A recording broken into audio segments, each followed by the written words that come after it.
नमस्कार, आप सभी का बहुत बहुत स्वागत है अभय बैच में। आज हम लोग करने वाले हैं 10th क्लास फर्स्ट चैप्टर। एक बात ध्यान रखिएगा, पहला चैप्टर है बांग मयः तपः। बांग का मतलब वाणी और मय का मतलब वाणी से युक्त, तपः माने तपस्या, अर्थात ऐसी तपस्या जिसके द्वारा हम जीवन को सुधार सकते हैं।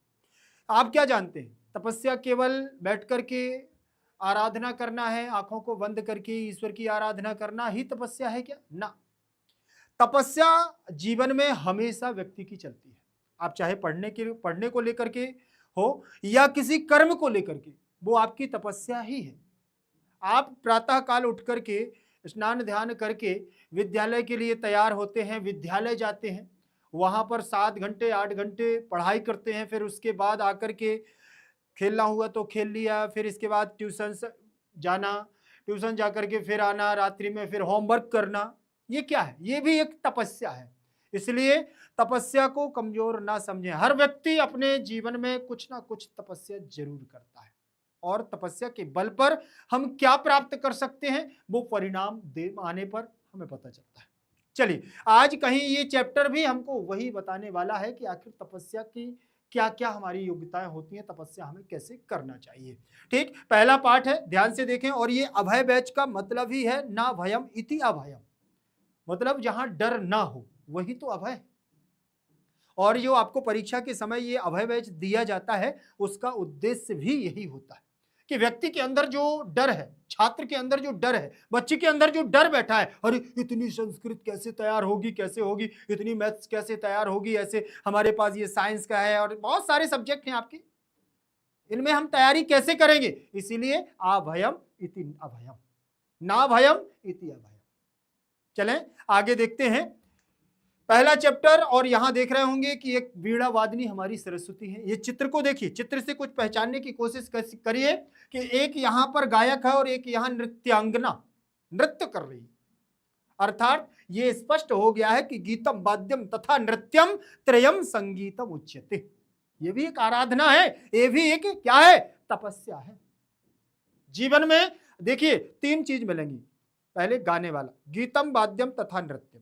अब तीनों चीज होती है, या तो कोई गाने वाला होता है, या कोई बजाने वाला होता है, या कोई नृत्य करने वाला होता है। हम सब क्या हैं? हम नृत्य करने वाले। आप क्या सोचते हो नाचना केवल यही है कि स्टेज पर मंच पर होकर के मंचासीन और नाच रहे हैं? ये कोई नाच नहीं है, बोले बैली डांस कर रहा हूं मैं तो, हाँ, ये नाचना नहीं है। नाचना तो जीवन का नृत्य तो यही है जो अपने कर्मों में लगा हुआ है, प्रतिदिन अपने कार्य को कर रहा है, वो भी कहीं नृत्य से कम नहीं है। एक बात ध्यान रखिएगा, आप भी अपने कर्म को कर रहे हैं तो वो भी एक क्या है? जीवन का नृत्य है। और वही नृत्य हमें आगे चल करके क्या देता है? परिणाम देता है। कोई शारीरिक रूप से मेहनत करता है, कोई मानसिक रूप से मेहनत करता है। मेहनत तो मेहनत होती है, किसी की मेहनत को हम कमजोर नहीं समझ सकते हैं। और ये चित्र हमें यह दर्शाता है कि जब तीनों चीजें मिलती हैं तब संगीत बनता है। इसीलिए आपका कर्म, आपका परिश्रम सब मिलकर के परिणाम तक ले जाता है। मतलब आप केवल रीडिंग करते रहें, रीडिंग बस से कुछ हो जाएगा क्या? केवल रीड करते रहे, उठा करके पुस्तक को आप रीड करते रहिए, राइटिंग करना मत सीखिए। जब तक राइटिंग करना नहीं सीखेंगे तो भाई साहब आप वहां जाकर के उत्तर पुस्तिका में क्या लिखेंगे, आंसर शीट में क्या लिखेंगे परीक्षा में? तो वो भी आपके लिए जरूरी है। रीडिंग राइटिंग दोनों जरूरी है। और लर्निंग तो है कि नहीं जी? भाषा कौशल के हमारी 4 सोपान तो आप लोगों ने जाने होंगे। 4 स्टेप, रीडिंग राइटिंग लर्निंग, और एक कौन सा है? श्रवण पाठन लेखन। ये हमारे भाषण, ये हमारे क्या है? कौशल हैं। हमें कहीं पहुंचाने के लिए, उद्देश्य तक ले जाने के लिए इन सारी चीजों की हमें आवश्यकता होती है।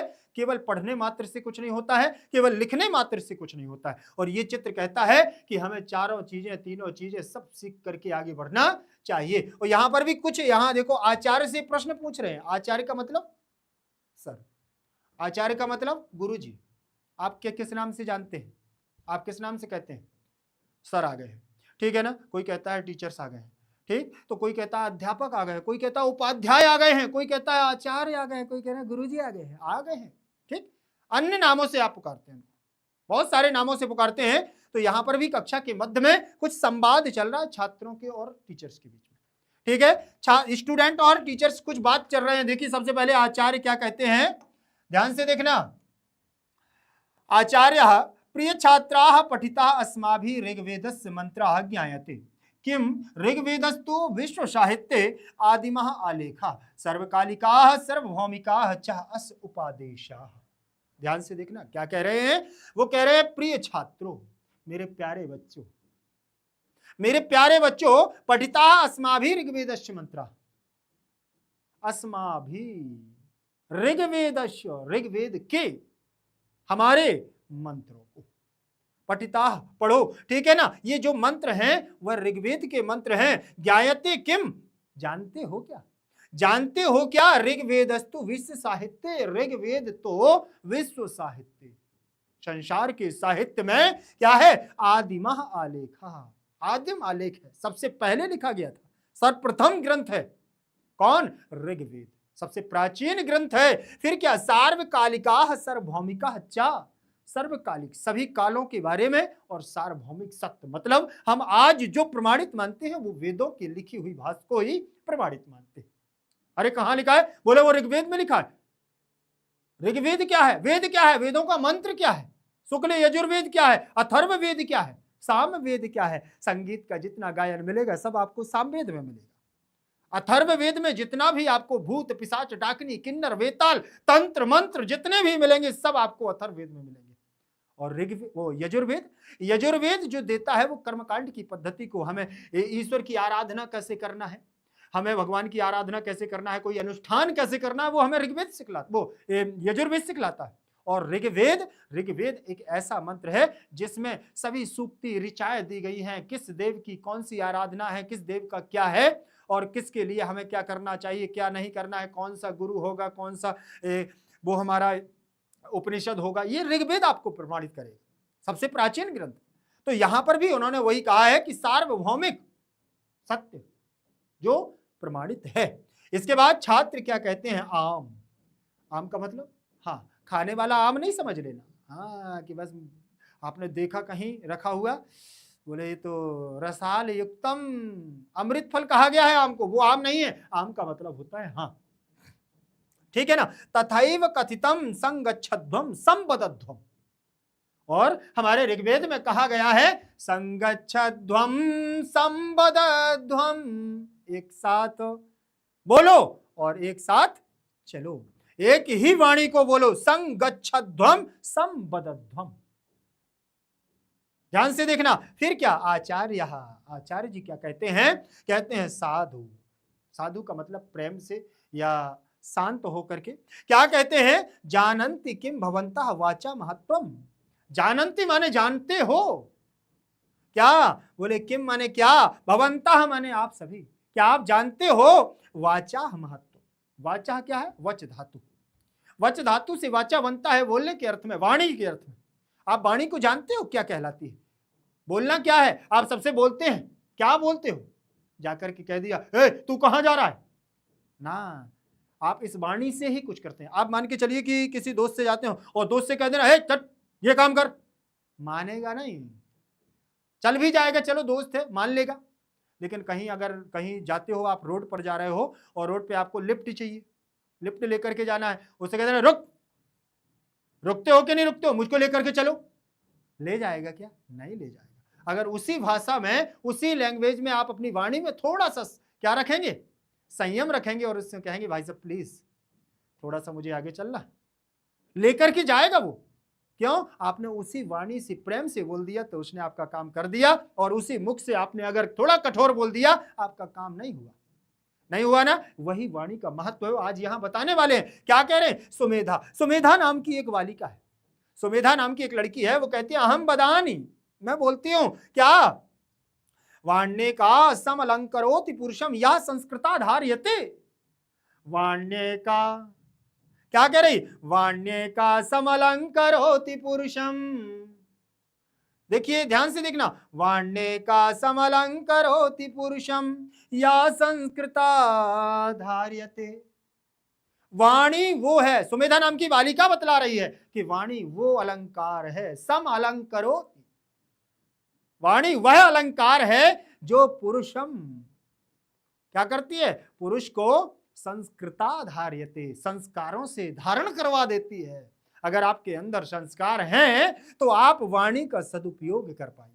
आपके पास सदाचरण है, आपके पास अच्छे संस्कार हैं, आपके माता पिता के द्वारा, आपके भाई बहनों के द्वारा आपको संस्कार दिए गए हैं, मतलब आपकी वाणी में संयम है। इसलिए उन्होंने कहा कि वाण्य का समलंकरोति पुरुषम यह संस्कृता धार्यते। जो संस्कारों को धारण करता है वही क्या है? अलंकृत पुरुष है, वही वाणी से अलंकृत पुरुष है। सुंदरता है। आप ये अलंकार पहनने से नहीं कि तुमने पहन लिया है, वाह इतनी मोटी चेन पहन करके आ गए हो गोल्ड की, आहा मैं अलंकार पहने हूं, मैं कितना सुंदर दिख रहा हूं, मैं कितनी सुंदर दिख रही हूं ना। अलंकार पहनने से कोई सुंदर नहीं हो जाता है, नए वस्त्रों को धारण करने से कोई सुंदर नहीं हो जाता है। आपकी वाणी में सुंदरता होनी चाहिए, आपके आचरणों में सुंदरता होनी चाहिए। और इस पाठ में भी वही बतलाने जा रहे हैं। तब आचार्य क्या कहते हैं, ध्यान से देखना। शोभनम विद्यावताम वाची सरस्वती विराजते। जिसके पास विद्या का ज्ञान होता है उसके मुख में सरस्वती विराजमान होती है।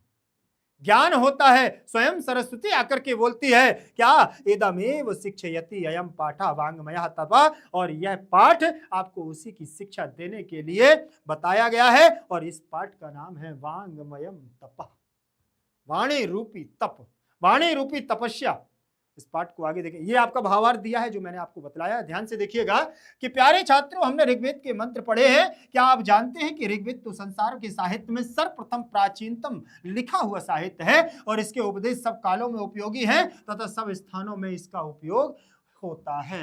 सभी छात्र कहते हैं हाँ जी, उसी प्रकार कहा भी गया है कि तुम सब मिलकर के चलो और तुम सब मिलकर के ही बोलो, संगच्छध्वम संवदध्वम। फिर क्या? आचार्य कहते हैं बिल्कुल ठीक। क्या आप सभी वाणी के महत्व को जानते हो कि वाणी का महत्व क्या है, हमारे बोलने का महत्व क्या है? तो सुमेधा नाम की लड़की कहती है मैं बताऊं, जो संस्कृत वाणी संस्कार से युक्त शुद्ध रूप में धारण की जाती है, ऐसी एकमात्र वाणी पुरुष को विभूषित महामंडित करती है। जिसमें मैंने इतना सारी पंचायत आपसे बोली है वो उसने एक लाइन में समाप्त कर दी। ध्यान से देखना। फिर आचार्य जी क्या कहते हैं, उत्तम विद्वानों की वाणी पर सरस्वती विद्वान विद्या की देवी विराजमान रहती है और यह वांगमयः तपः, यही पाठ हमें आज शिक्षा देता है। आगे बढ़े, चलिए। ये आपका सीबीएसई 2016 ये प्रश्न आया हुआ है, ध्यान से देखना। और इन प्रश्नों, अगर ये किसी प्रश्न में ये नहीं डला है, मैंने आपको जैसे इंपॉर्टेंट क्वेश्चन नहीं डाला है और उसमें 2016 नहीं लिखा, 2012 नहीं लिखा, 2015 नहीं लिखा, तो ये मत सोचिएगा कि वो महत्वपूर्ण नहीं है। ये आया हुआ है तो ये तो आएगा ही, ये आने की संभावना है। लेकिन इसके बाद जो और क्वेश्चन मैंने इसमें डाले हैं वो भी आपके लिए महत्वपूर्ण है, उनको भी आपको देखना है। तो ध्यान से इनको पढ़िएगा, क्योंकि अभय बैच केवल पढ़ने के लिए नहीं है, ये मनन और चिंतन के लिए है, क्योंकि ये आपकी परीक्षा की लास्ट तैयारी होती है। परीक्षा से पहले इसीलिए अभय बैच को दिया जाता है कि आपका डर दूर हो जाए। ध्यान से देखिएगा, ठीक। इसमें लिखा है कि अपूर्वा कोपी कोशोयम विद्यते तव भारती। क्या लिखा? कि अपूर्वा कोपी कोशोयम विद्यते तव भारती व्ययतो वृद्धमायाति क्षयमायाति संचयात्।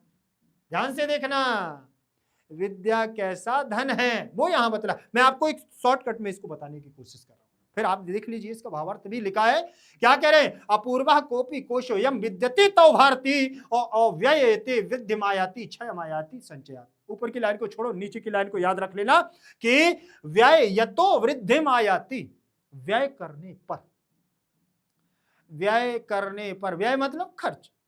विद्या रूपी जो धन है अगर इसको खर्च कर दिया जाए, आप इसको जितना दूसरों को बताओगे, दूसरों को ज्ञान दोगे, आपका धन उतना ही क्या होगा? वृद्धिमायाति, बढ़ता जाएगा। और फिर उसने कहा क्षयम आयाति संचयात्। संचय, संचय का मतलब होता है इकट्ठा करना। आप उसको क्या करेंगे? अरे मैंने तो सीख लिया है, आज ये वाली थ्योरम मैंने सीख ली है और ये वाली मैंने प्रमेय सीख लिया, संस्कृत के 2 चैप्टर याद कर लिया, मैं किसी को नहीं बताने वाला, मैं किसी को बताऊंगा ही नहीं। मत बताओ, आपके पास से भी गया। क्यों? क्योंकि आपने ये सोच लिया है कि मैं अगर किसी को बताऊंगा तो वो और ज्यादा उसको आ जाएगा ना। विद्या रूपी धन को आपने सीखा, तत्काल जाकर के किसी को बताओगे तो उसको तो आएगा लेकिन आपका दुगना हो जाएगा। इसीलिए अगर संचय करोगे तो क्षयम आयाति, क्षयम आयाति। क्षय माने होता है घटना, क्षय का मतलब कम हो जाना, भूल जाना। इसलिए हमें विद्या रूपी धन को क्या करते रहना चाहिए, खर्च करते रहना चाहिए। कभी कभी आप लोगों का यह सवाल रहता है, अरे सर आप लोग तो इतनी जल्दी से सॉल्व कर देते हो। हाँ बिल्कुल कर देते हैं। अरे आपने तो आप पढ़ाते हैं इसलिए आपको आता है। ऐसा नहीं है बेटा, ऐसा कदापि नहीं होता है। ध्यान देखिए कि जब हम लोग पढ़ाते हैं तो बार बार उसकी पुनरावृत्ति होती है, और जब पुनरावृत्ति होती है तो फिर वो भूलता नहीं है। इसीलिए तो आपसे कहते हैं कि बार बार आपको पढ़ते रहना है, करते करते अभ्यास के। ध्यान से देखना, आपने एक कहावत सुनी है, आपके गांव में भी कहते होंगे, और कभी नहीं सुनी है तो मम्मी पापा से पूछ लेना कि जो पुराने लोग होते थे ना, महिलाएं जो होती थी पहले ऐसे मटकी को लेकर के इधर पर ऐसे हाथ में लेकर के और ऐसे जाती थी पानी भरने के लिए, और एक हाथ में उनके वो होती थी रज्जू, रज्जू जानते हो, रस्सी, रस्सी को लेकर के कुआं पर जाते थे, कुआं पर जाएंगे पानी भरने के लिए, और कुएं के उसमें किनारे पर एक उसकी पत्थर की एक पाट पड़ी रहती थी, पत्थर पड़ा रहता था, और उसी पर रख करके वो पानी को खींचा करती थी, ऐसे ऐसे ऐसे ऐसे पानी निकालना। तो उससे एक हमारे पूर्वजों ने, हमारे पुराने लोगों ने एक कहावत बनाई है कि करते करते अभ्यास के जड़मति होते सुजान, और रसरी आवत जात है सिल पे होते निशान। उसका मतलब क्या है कि एक सूत की रस्सी, एक धागा की रस्सी बार बार पत्थर पर चलाने से पत्थर भी कट जाता है। हमें बार बार प्रयास करना चाहिए, कोई चीज नहीं बनती है उसकी बार बार हमें पुनरावृत्ति करना है, बार बार उसको पढ़ना है, और जब हम बार बार उसको पढ़ते हैं तो निश्चित तौर से वो कभी हमें भूलता नहीं है और वो आपसे बनने लगता है। ध्यान से फिर आगे देखेंगे क्या उन्होंने कहा है कि भारती तो अयम कोशः कः अपि अपूर्वः विद्यते। ये अन्वय दिया है, यतो ही व्ययतः वृद्धिम आयाति संचयात् च क्षयम् आयाति।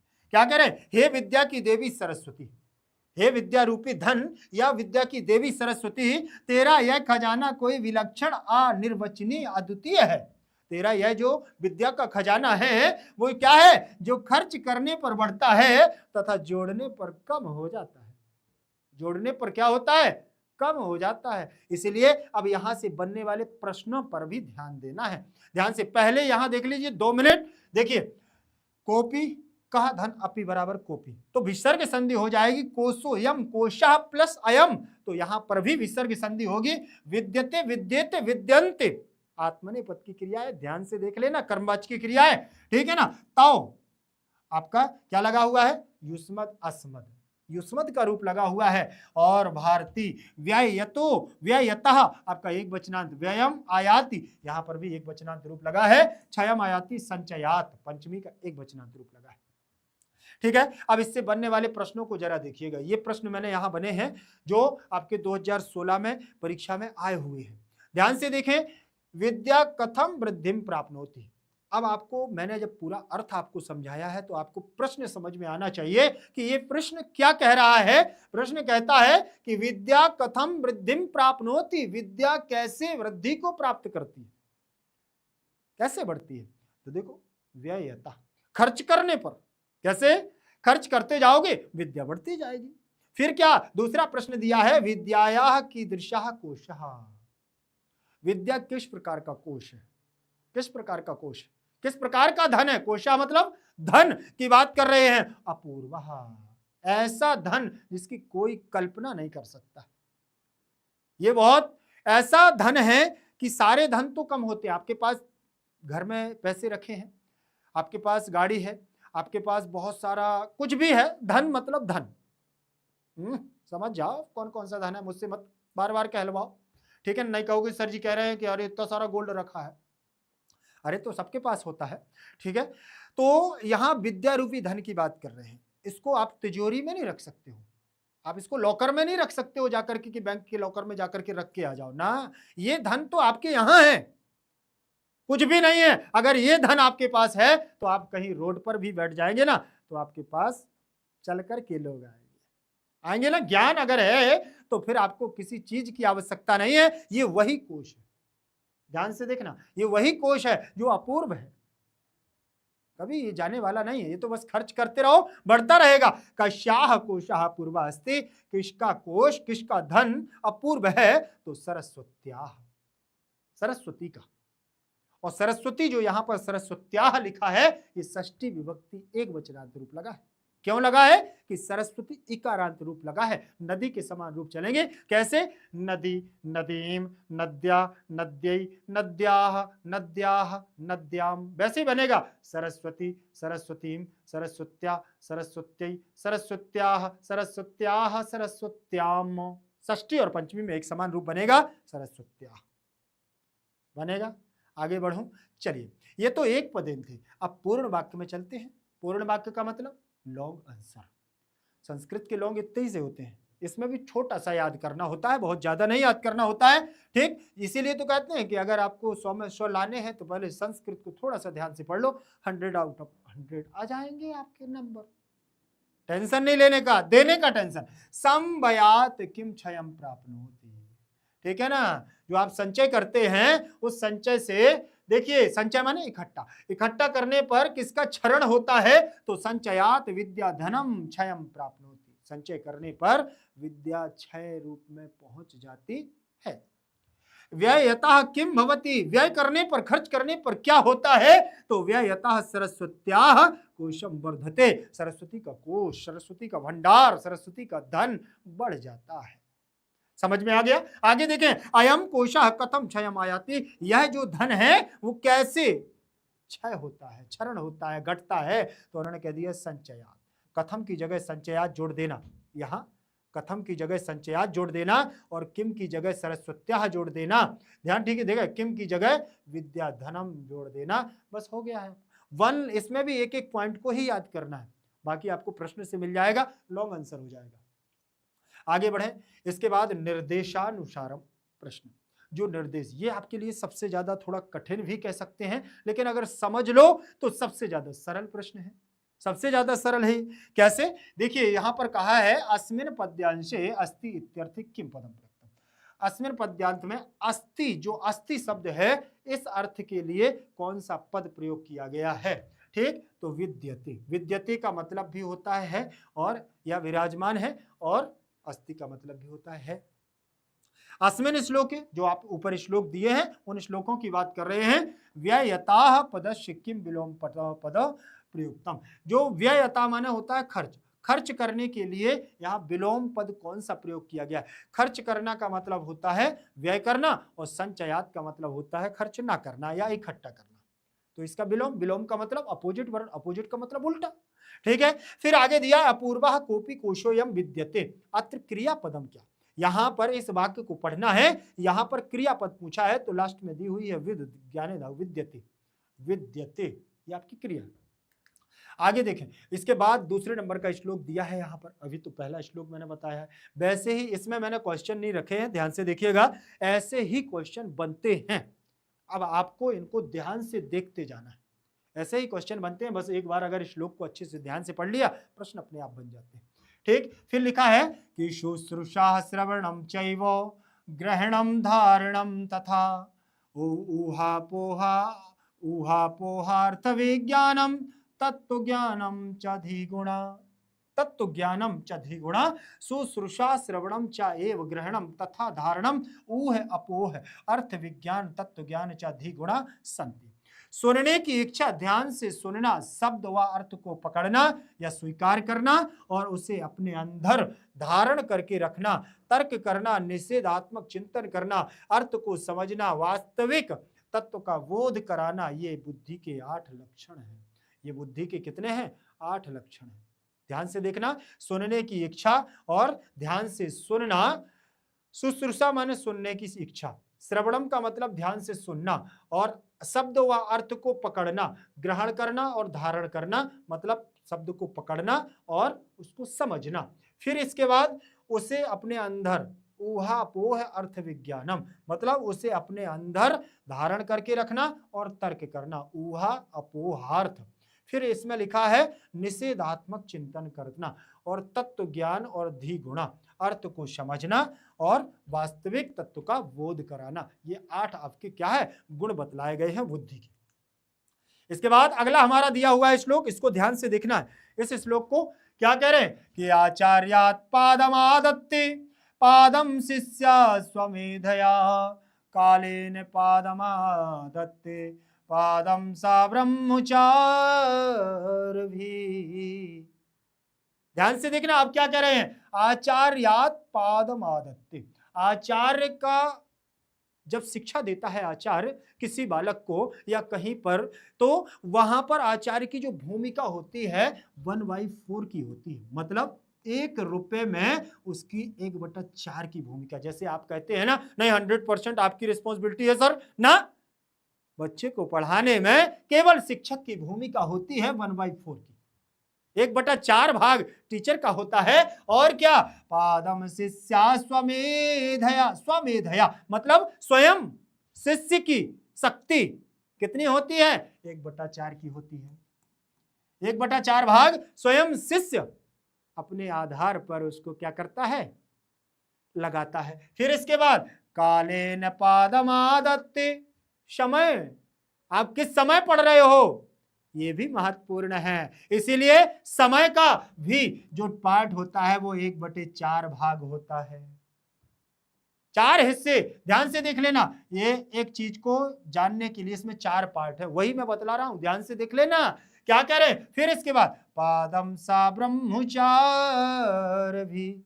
ब्रह्मचार भी अर्थात जो अपने साथ में पढ़ने वाले बच्चे हैं, अपने दोस्त हैं, अपने फ्रेंड सर्किल, उनका भी प्रभाव होता है। आप कैसे दोस्तों के साथ में रहते हैं, आपके दोस्त कैसे हैं, पढ़ने वाले हैं, खेलने वाले हैं, आपको बिगाड़ने वाले हैं, आपको बनाने वाले हैं, उनका भी क्या है, 1/4 भाग इसमें होता है। टोटल मिलाकर के आपका अध्ययन होता है। ध्यान से सुना कि नहीं, ये आपके लिए बहुत जरूरी है। इसलिए उन्होंने कहा आचार्यात् पादमादत्ते पादम शिष्या स्वमेधया और कालेन पादमादत्ते पादम सा ब्रह्मचार भी। शिष्यः आचार्यात् पादमादत्ते शिष्यः स्वमेधया पादम पादम आदत्ते और शिष्यः कालेन पादमादत्ते शिष्यः सा ब्रह्मचार भी पादम आदत्ते। शिष्य आचार्य से विद्या के 1/4 भाग को ग्रहण करता है और शिष्य 1/4 भाग अपनी बुद्धि से प्राप्त करता है। शिष्य 1/4 भाग कालक्रम से प्राप्त करता है। कालक्रम का मतलब मैंने बताया समय, कौन सा समय है, आप कहां पढ़ रहे हो, बाजू में डीजे बज रहा है और तुम पढ़ने में लगे हो, भाई सब कुछ नहीं आने वाला। शांति का वातावरण आपके लिए चाहिए। तथा 1/4 भाग शिष्य अपने सहपाठियों से प्राप्त करता है। 1/4 भाग किससे, अपने मित्रों से प्राप्त करता है। समझ में आ गया, ये भी आपके लिए प्रश्न बहुत महत्वपूर्ण है जीवन के लिए। समझ में आया, आगे हम लोग बढ़ेंगे। अगला प्रश्न हमारा क्या कहता है, ध्यान से देखें। अनुदवेग करम वाक्यम, क्या कह रहे, अनुदवेग करम वाक्यम सत्यम प्रियहितम चयत और स्वाध्यायाभ्यासनम चैव वांगमयम तपः उच्यते। ध्यान से देखिए, जो उद्वेग को न पैदा करने वाला हो और यथार्थ प्रिय एवं हितकर वचन होता है तथा जो वेद व शास्त्रों का अध्ययन पठन तथा मनन और पुनः पुनः अध्ययन एवं जप रूप में अभ्यास करता है, वह वाणी का तप कहा जाता है।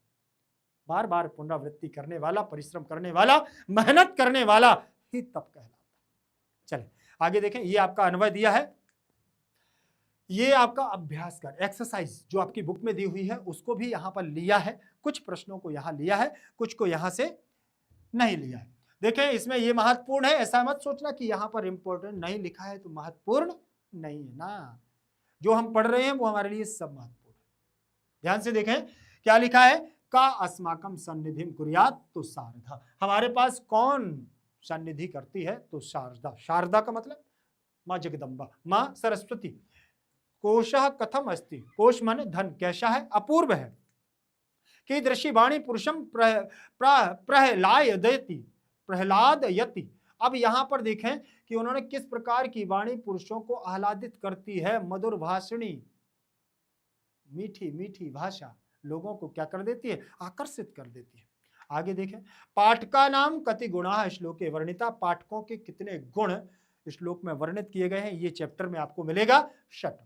6 गुण बतलाए गए हैं, बुद्धि के 8 गुण और पढ़ने वालों के 6 गुण बतलाए गए हैं। ठीक, इसके बाद अगला प्रश्न है स्वस्य मेधया कः पादम आदत्ते। स्वस्य मेधया का मतलब अपनी बुद्धि के बल पर कितना भाग शिष्य को या छात्र को या स्टूडेंट को पढ़ना चाहिए, तो शिष्य को। ठीक है ना, स्वमेधया कः पादम आदत्ते, तो किसका पाद है, जो पादा का मतलब एक चरण, शिष्य का। ठीक, 1/4 भाग स्वयं स्टूडेंट्स का होता है, छात्र का होता है। अब ये पूर्ण वाक्य आ गए हैं। भारत्याः कोशम कीदृशावित्ते, भारत्याः जो भारती है, ठीक, और भारती अर्थात हमारी शारदा, शारदा मतलब विद्या की देवी सरस्वती, उसका धन किस प्रकार का है, अपूर्वा, अपूर्व धन है। धिया गुणा के संति, विद्वानों के गुण कौन कौन से हैं, शुश्रूषा श्रवणम ग्रहणम धारणम, ऊ है, अपो है, अर्थ विज्ञान तत्व ज्ञान च धिया गुणा, बुद्धि के गुण, बुद्धि के गुण बतलाए हैं ये 8। शिष्या विद्याया अर्जनम कथम करोति, शिष्य विद्या का अर्जन कैसे करता है, शिष्या विद्याया प्रथम चतुर्थांश आचार्य, पहला चतुर्थांश आचार्य से, द्वितीय चतुर्थांश स्वमेधया, और दूसरा जो चतुर्थांश है वह किससे, अपनी बुद्धि के बल पर, और तृतीयम चतुर्थांशम समय क्रमेण, तीसरा जो अंश है वह समय के चक्र से ग्रहण करता है। शेषम चतुर्थांशम स ब्रह्मचारी भी, और बाकी अपने दोस्त हैं, सब कुछ सिखा देते हैं, जो नहीं सीखना है वो भी सिखा देते हैं। दोस्त तो इतने महान होते हैं कि नहीं, तुम्हारे भी हो अगर तो मुझे जरूर बताना, ठीक है। शिकायत पेटिका में वांगमयम तपः किम उच्यते, वाणी रूपी तप को क्या कहते हैं, सत्यम युक्तम प्रियहितम अनुद्वेग करम वाक्यस्य वाचनम च स्वाध्याय अभ्यासम वांगमय तप, वाणी रूपी तप वह है जो सत्य से युक्त हो, प्रिय हितकारी हो, और क्या हो, वाक्यों की संरचना करने वाली हो, और स्वाध्याय को जन्म देने वाली हो, अपने अध्ययन को जन्म देने वाली हो, ऐसी वाणी रूपी तप को हम तप कहते हैं। ये आपके स्थूल पद आ गए हैं। स्थूल पद का मतलब होते हैं जो बोल्ड अक्षर होते हैं, थोड़ा सा हाईलाइट किए जाते हैं, मैंने तो यहाँ कलर्ड करके दिए हैं आपको, तो आपकी बुक में ऐसे नहीं होंगे, वहां पर थोड़ा सा मोटे और ब्लैक हाईलाइट होंगे वो, ठीक। तो उनमें देखें तो प्रश्न निर्माण करना है, मतलब सर्वनाम प्रश्न निर्माण करने वाले सर्वनाम को लगाना है। अब यहाँ क्या करना होता है कि जो जो शब्द हमारा यहाँ पर हाईलाइट किया गया है वो कौन सी विभक्ति का है, कौन से वचन का है, उसी विभक्ति और वचन का आपको सर्वनाम रूप वहां लगा देना है। सर्वनाम रूप में आपको बतला चुका हूं कि किम सर्वनाम के रूप आपको पुल्लिंग, स्त्रीलिंग और नपुंसकलिंग में याद करने हैं। अब वो कैसे याद करने हैं वो आपकी प्रॉब्लम है, आपको लिख लिख करके याद करना, मेरा काम था आपको बताना, पढ़ाना, ठीक। प्रत्येक चैप्टर में आपके प्रश्न निर्माण होते हैं और कहीं ना कहीं 4 से 5 नंबर में आपकी परीक्षा में आते भी हैं, तो इनको आपको सीखना है। जैसे पुल्लिंगवाची आप पढ़ते हैं तो कह, कम, कैन, कस्मै, कस्मात, कस्य, कस्मिन, कौ, कौ, कौ, काभ्यम, काभ्यम, काभ्यम, कयो, कयो आ जाएगा, के, कान, कई, केभ्या, केभ्या, केसाम, केसु, ये आपके पूरे रूप हो गए, ठीक। इसके बाद ऐसे ही स्त्रीलिंग में जाएंगे हम, ऐसे ही नपुंसकलिंग में जाएंगे। तो देखें यहां जैसे शारदा, शारदा क्या है हमारा, शारदा शब्द जो है वो स्त्रीवाची है, तो स्त्रीवाची का आ गया ना। फिर यहाँ भरत्याह लिखा है, भारत्याह, तो ये भी हमारा षष्ठी का एक वचन है, तो कश्याह षष्ठी का एक वचनांत रूप लगा है।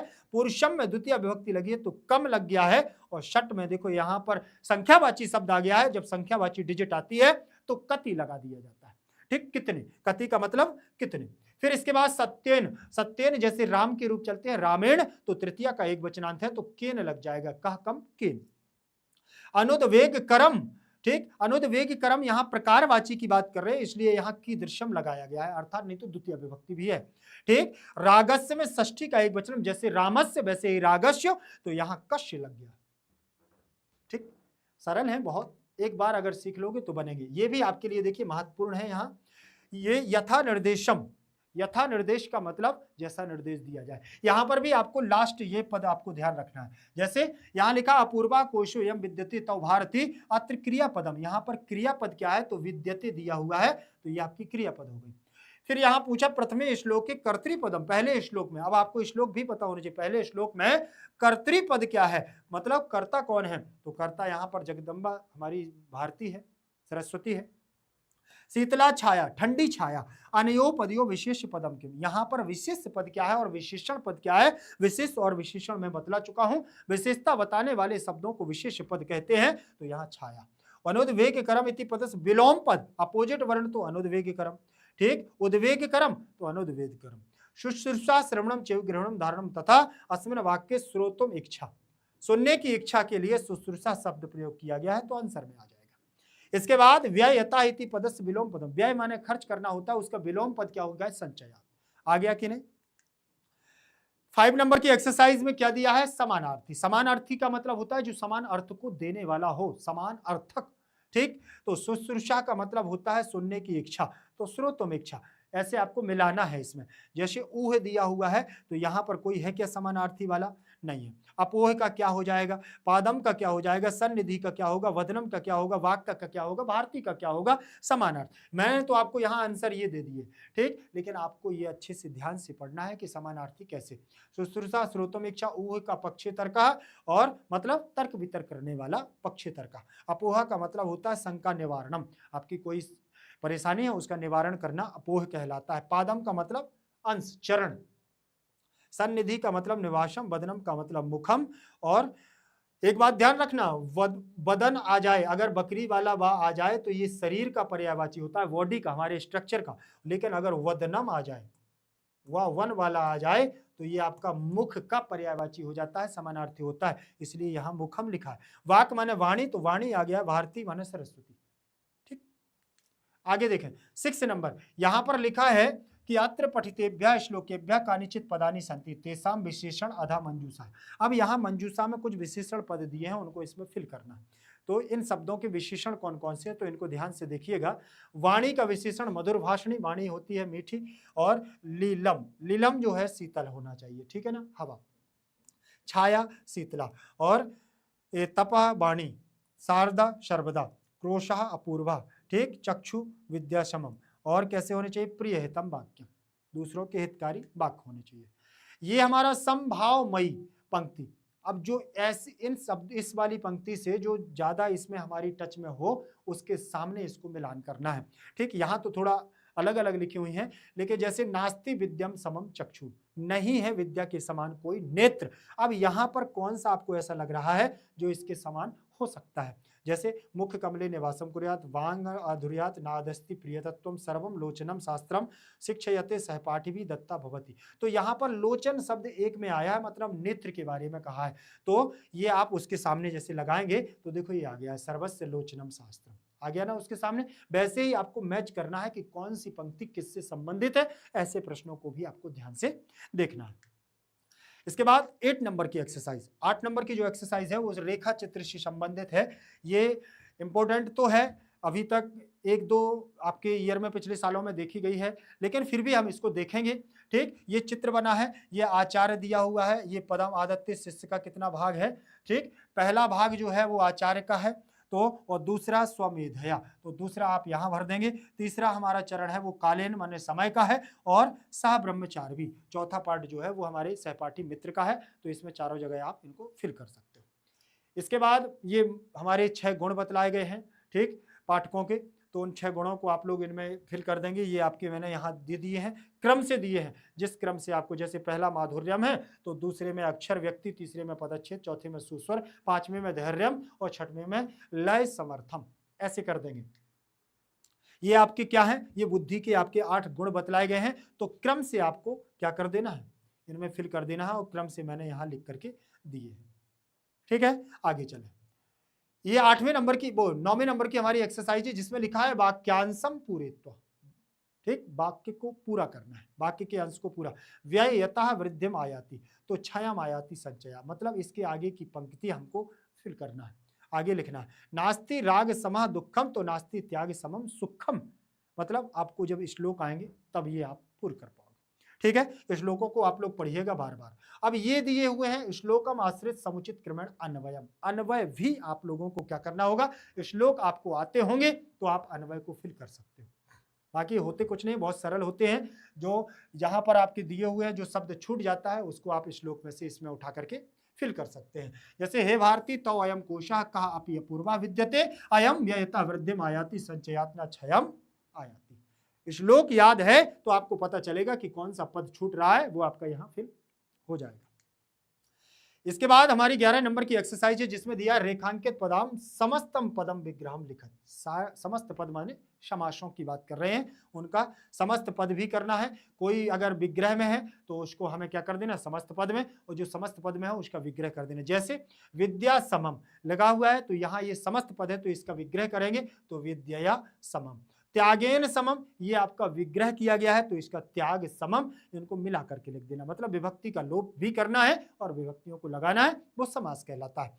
शीतल सलिलम दिया हुआ है, दोनों पद एक साथ दिए तो शीतलम सललम, यहाँ विभक्ति लगा दी है, दोनों में अलग अलग कर दिए। चंदनस्य रसा, चंदन का रस, तो यहाँ पर भी देखिए विभक्ति लगी है षष्ठी की, तो चंदन रसा सीधा सीधा लिख दिया, विभक्ति का लोप हो जाएगा।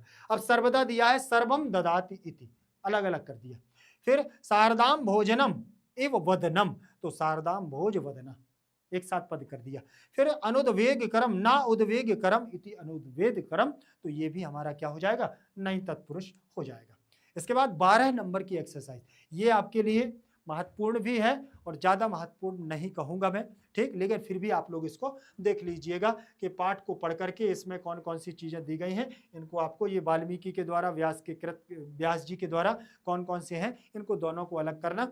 आपकी बुक में ये थे, इसीलिए मैंने सोचा कि आपको कम से कम साधारण जानकारी के लिए इनको जरूर पढ़ना चाहिए। ये आपका पाठ है वांग्मयः तपः, ठीक, इसको अच्छे से पढ़िए, थोड़ा सा बड़ा पाठ है तो, और इससे आए भी हुए हैं क्वेश्चन हमारी परीक्षाओं में, तो बहुत अच्छे से इसको पढ़िएगा। बाकी अगर कोई भी अगर आपको समस्या जाती है तो ये अपना अभय बैच का टेलीग्राम चैनल है, यहाँ पर अपनी शिकायत दर्ज करिएगा, आपकी शंका का समाधान करने मैं जरूर आऊँगा। और बाकी कोई दिक्कत ही नहीं है, परेशानी नहीं है। फिर मिलेंगे अगली क्लास के साथ, तब तक के लिए बाय बाय।